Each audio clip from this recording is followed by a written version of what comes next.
አርሶ አደር ሸዋዬ አብዶ በምስራቅ ሸዋ ዞን ሉሜ ወረዳ ነዋሪ ሲሆኑ ልጆቻቸውን ከተማ ልከው ያስተምራሉ። ዋና መተዳደሪያቸው የእርሻ ስራ በመሆኑ አርሶ አደሮች ቀጥረው ሲያሳርሱ ኖረዋል። ለገበሬ ይከፈላል፣ ለእረኛ ይከፈላል። በሬም እንዳም የሌለው በሬም እንዳይላሉ በሬም እንዳይከፈላል። ምኔው ነኝ በቃ ሰው የለኝም። ከ3 ዓመት ወዲህ ግን በትራክተር ማረስ የጀመሩ ሲሆን ለውጥ ማየታቸውን ያነሳሉ። በጣም ጥሩ ነው። ይሄው በትራክተር እያሳረስን ነው። 3ኛ ዓመታችን ነው። በጣም ቆንጆ ነው። ጥሩ ነው። ምርቱም ቆንጆ ነው። ገበሬም እየቀጠርን ምን እያልን አበሳምና አሁን ይሄ በጣም እያመሰገንኩ ነው እኔ በኔ በኩል።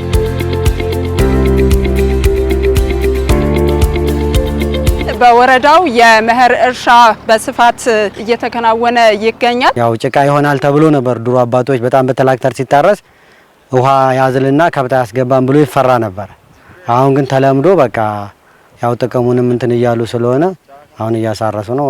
አሁን ማሳረስ ከጀመርን አንድ 7-8 ዓመት አካባቢ ይሆናል ብዬ ነው ማስበው ከተጀመረ። አሁን የእርሻ ሰዓት ነው። ያው ስንጣቆ ላይ ነው ያለነው። ከዛን ከ15 ቀን በኋላ ያው ዘር ይጀመራል።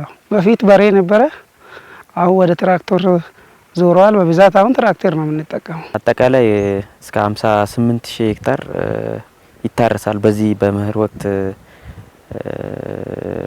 እንደ አጠቃላይ ይሄን ያህል መሬት ይታረሳል። ዝግጅቱን በተመለከተ እንግዲህ በሁሉም ባለን 35 ቀበሌዎች ዝግጅት እየተደረገ ነው። ያ ማለት የመጀመሪያ እርሻ እየታረሰ ነው።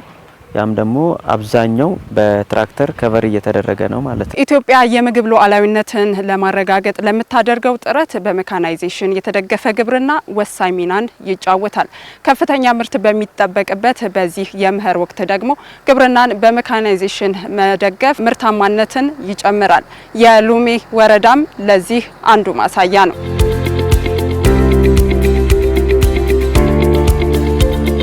በትራክተር ማረስ የገንዘብ የማነስ ችግር ነው እንጂ ከበሬ ጋር በምንም አይገናኝም። በትራክተር የሚታረስ መሬት በጣም ምርታማ ነው።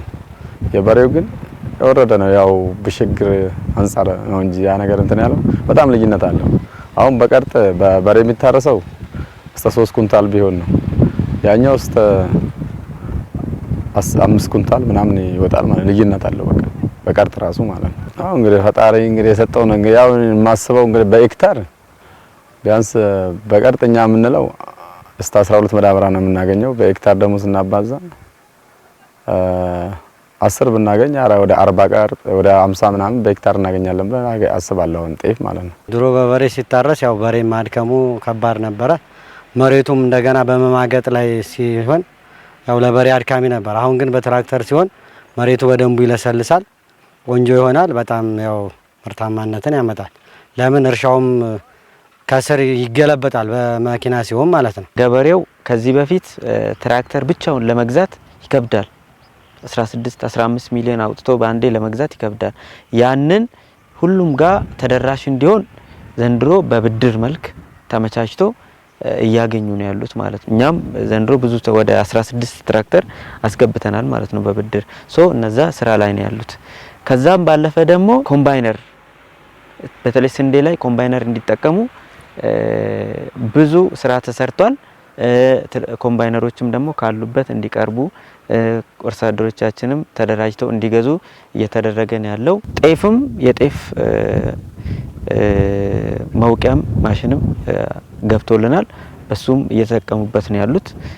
እሱም በከፍተኛ ሁኔታ ወይም ደግሞ ልዩነትን ፈጥሮልናል። በተያዘው የመኸር ወቅት ከአምናው የተሻለ ምርት ለማግኘት ታቅዷል። በቴክኖሎጂ ከመታገዝ ባለፈ በወረዳው ምርታማነትን ከፍ ለማድረግ የሚያስችሉ ማዳበሪያና ምርጥ ዘር አቅርቦቶች በወቅቱ እንደሚከናወኑ የወረዳው ግብርና ጽሕፈት ቤት ያነሳል። በተጨማሪ ደግሞ በስፋት ሲሰራበት ከነበሩት ነገሮች ውስጥ ምርት ይጨምራሉ ተብሎ ከሚታመኑት ነገሮች ውስጥ ኮምፖስት ነው።